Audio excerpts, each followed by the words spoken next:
It provides shelter from the rain, protection from the sun, and for the stylish at heart is a chic fashion accessory. The umbrella originated in ancient China some 1700 years ago. Since then, it's evolved from the original parasol to the modern-day collapsible canopy that pops up all over in wet weather.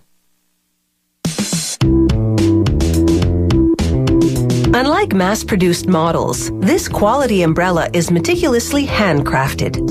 The shaft is made of birch wood, which the artisan stains to match the umbrella's handle. He trims down the diameter of the shaft so it will fit perfectly into the handle.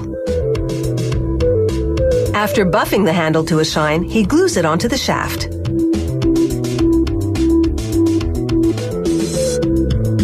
The artisan forms two springs from wire made of nickel silver, a type of metal that can withstand extreme tension.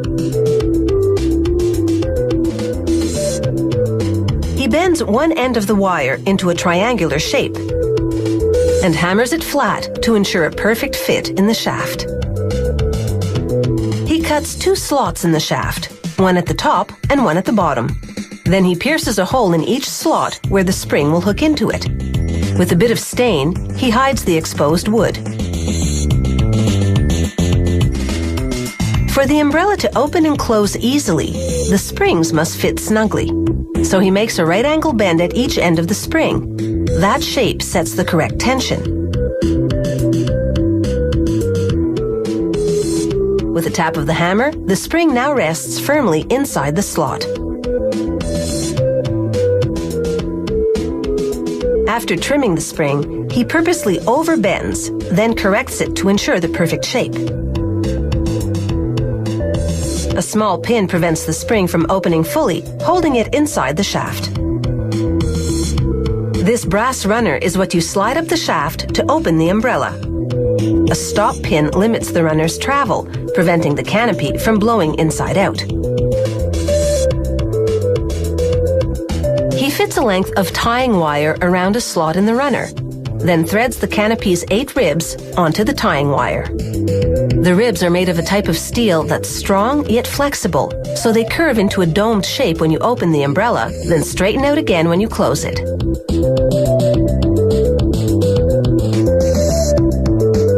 He wires the ribs' other ends to what's called a notch.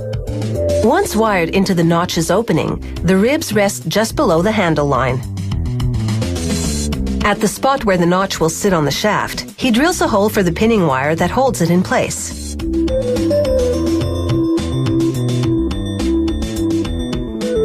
They cut 8 triangular-shaped panels, called gores, from durable nylon. They attach a label, then assemble the canopy by sewing all 8 gores together. A worker now inserts 8 metal tips onto the horizontal mandrel of this machine. It wraps fabric around each tip, then stitches them to 8 locations inside the canopy.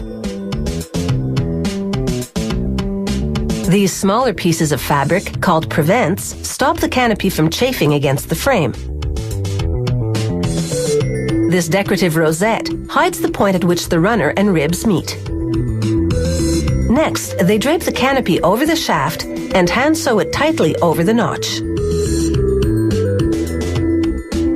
They attach a tip over the end of each rib.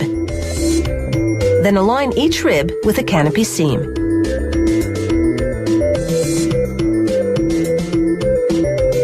After checking the fabric for imperfections, a worker secures the ribs in position by sewing them to their respective seams.